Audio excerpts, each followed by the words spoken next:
sepertinya banyak orang tidak menangkap bahagia ini. Iya, kayak Tapi sepele ketika ya. kami setiap hari melihat rumah, ya, melihat ke rumah itu bagaimana seorang ibu-ibu ketika bapaknya pergi, kemudian dia ngawal anaknya ke sungai, mandi dan sebagainya, kepleset-pleset, kemudian hujan atau malam dia ingin ke kamar mandi, harus ke sungai lagi.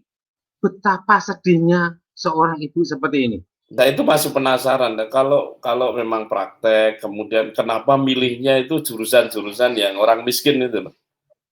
Itu ada itu Ya, selain tadi keingintahuan ilmiah ya, keingintahuan ilmiah, daya rasa ketertarikan ilmiah, tapi ini apa sih yang sebenarnya dari dalam hati itu, wah aku mengembangkan ini dengan resiko kan, ya maaf ya kalau yang lain ambil spesialis kan pasti lebih sukses secara finansial. Tapi Anda kok malah milihnya yang urusan itu gimana? Ya, jadi memang sebenarnya kami sebagai dokter puskesmas secara faktual kami dihadapkan pada pasien-pasien klien kami yang sebenarnya sebagian besar dari mereka adalah orang yang miskin. Seperti itu. Jadi itulah yang sumber kita adalah dari orang miskin juga. Makanya ketika suatu saat kami melihat bahwa ada sesuatu yang harus kita rubah, bukan merubah sesuatu kemiskinan saja, tetapi customer kami juga. Seperti itu. Orang yang datang ke dokter-dokter umum adalah hampir semuanya itu, bahkan sekarang di klinik kami, itu orang miskin. Ini saya teringat tulisan orang Jepang bahwa saya ingin menjadi seorang dokter yang ingin nggak berhadapan, nggak meminta pada customer secara langsung uangnya. Nah, dari situlah saya waktu pulang ke saya waktu di puskesmas dulu sudah bercita-cita seperti itu, sehingga kami termasuk orang yang awal sekali membuat suatu klinik di Semarang, di mana kami bisa menghimpun teman-teman dokter yang lain untuk di situ, dan saya mendapatkan sebagian kecil dari itunya. Tapi lumayan, untuk hidup kami sudah cukup lumayan.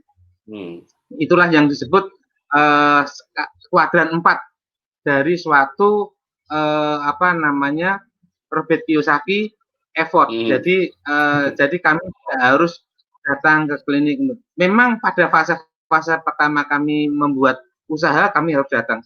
Tapi setelah beberapa bulan, kami bisa meletakkan teman-teman dokter menggantikan kami di sana, dan setelah itu kami bisa bebas dengan waktu kami. Sehingga kenapa kami meskipun di Australia 3 tahun, anak istri kami tetap makan aja dan sebagainya, rezeki tetap jalan karena fase kuadran dari Robert Kiyosaki.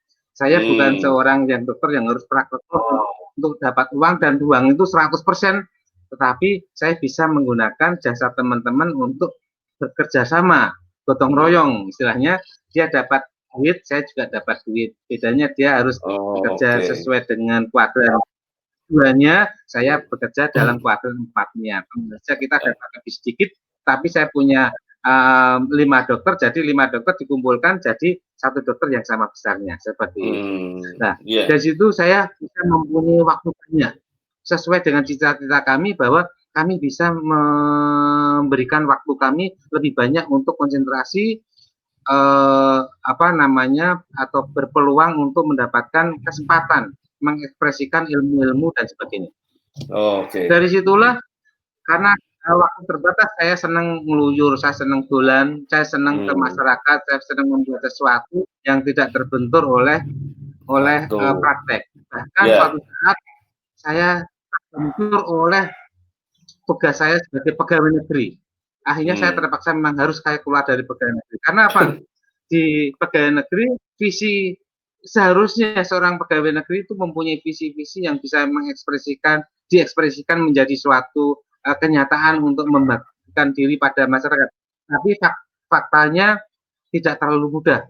Zaman saya naik ke kabupaten, harapan saya bisa scale up lebih besar, ternyata semakin berat. Sampai akhirnya saya nggak bisa, saya minta pindah ke Jawa Tengah. Waktu itu masih sangat mudah sekali. Saya pindah ke Jawa Tengah, diterima, apalagi saya seorang S2. Ternyata ketika di Jawa Tengah, semakin jauh lagi saya dengan masyarakat. Karena saya harus berurusan dengan kertas-kertas, dengan rapat-rapat, dengan ini yang sebenarnya dari merdeka sampai sekarang masalah itu nggak pernah dipecahkan. Kita cuma rapat-rapat saja. Apapun juga di dalam visi kami yang tentu saja tidak mesti benar. Dari situlah saya melihat ada masalah. Saya punya cita-cita seperti ini, kenapa nggak bingkai menjadi satu yang ini? Ternyata disitulah sangat mengganggu kami, sehingga kami menjadi pegawai negeri yang sangat buruk. Kami harus sering bolos. Dengan passion Anda, terus kita ingin kembali ke jamban tadi ya, yang Anda berobsesi untuk 1 juta jamban dan seterusnya, dimulai dari usia 26 sampai sekarang ini. Apakah Anda merasa bahagia dengan ngurusi jamban itu? Apalagi dengan goal Anda yang 1 juta jamban belakangan ini. Kebahagiaan apa sih yang Anda temukan itu?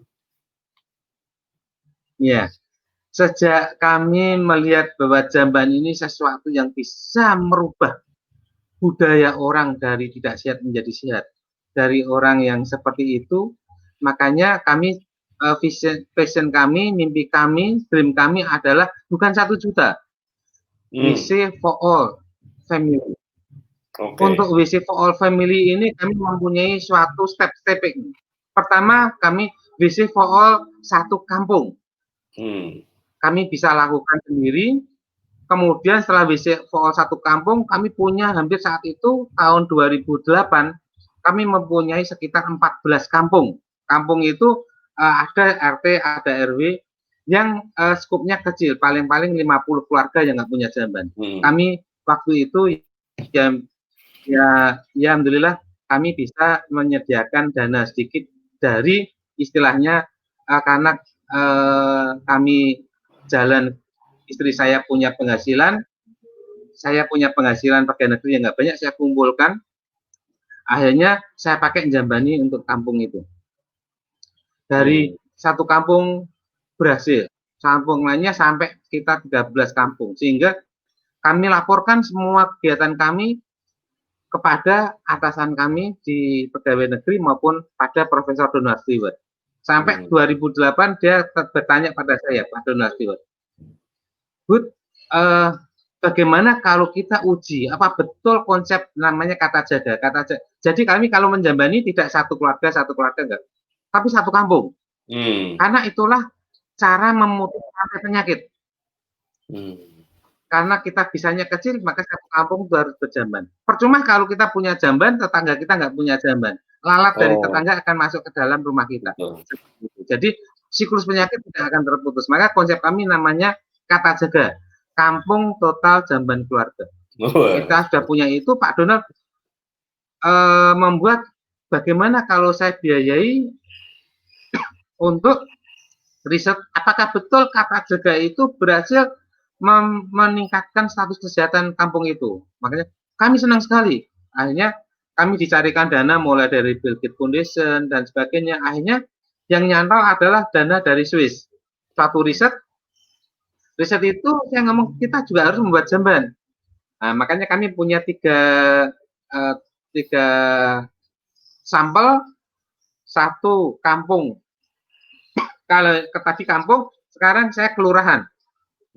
Satu kelurahan yang menjadi tempat di mana kami sudah membuat jamban semuanya. 100%. Kemudian 100%. Kemudian satu kampung yang saat ini akan kita bangun jamban dengan biaya riset itu.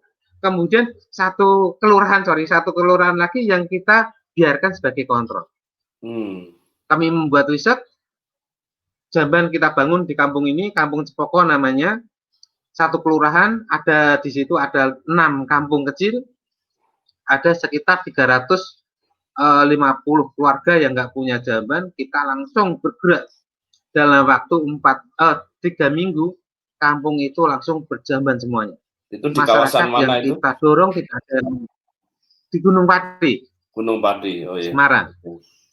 Makanya itu memecahkan rekor muri, gotong royong serentak satu kampung menjadi berjamban.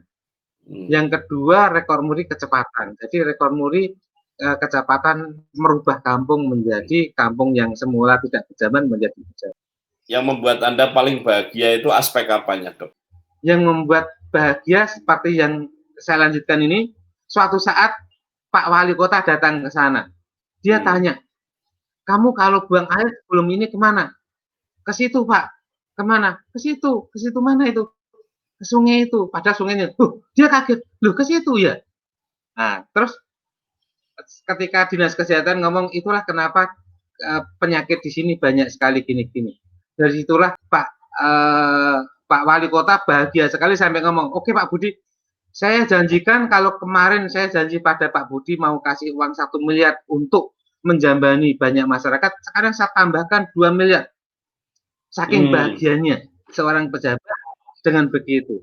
Pada hal yang sama, itulah puncak kebahagiaan saya ketika bisa melihat orang yang semula tidak punya WC menjadi punya WC. Sepertinya banyak orang tidak menangkap bahagia ini. Iya, tapi ketika kami setiap hari melihat rumah, ya, melihat ke rumah itu bagaimana seorang ibu-ibu ketika bapaknya pergi, kemudian dia ngawal anaknya ke sungai, mandi dan sebagainya, kepleset-pleset, kemudian hujan atau malam dia ingin ke kamar mandi, harus ke sungai lagi. Betapa sedihnya seorang ibu seperti ini.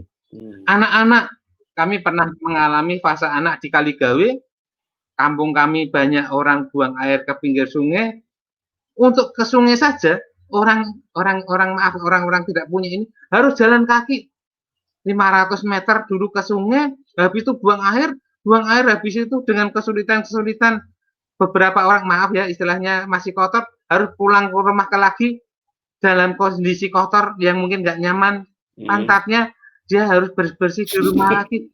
Ada sesuatu kebahagiaan yang tidak banyak orang yang saya tangkap, yaitu Pak, bagaimana ketika keluarga ini punya WC, dia bisa buang air setiap saat. Sementara kalau barangkali banyak orang yang tidak menangkap, yaitu, dan itu tidak ditangkap oleh seluruh bangsa Indonesia ini.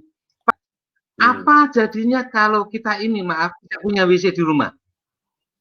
Kita akan marah-marah, kita akan tidak bahagia, kita akan sedih, ya kan? Betul. Coba kita mau ke kantor begini, coba, karena itu tidak pernah kita pikirkan, karena kita punya WC.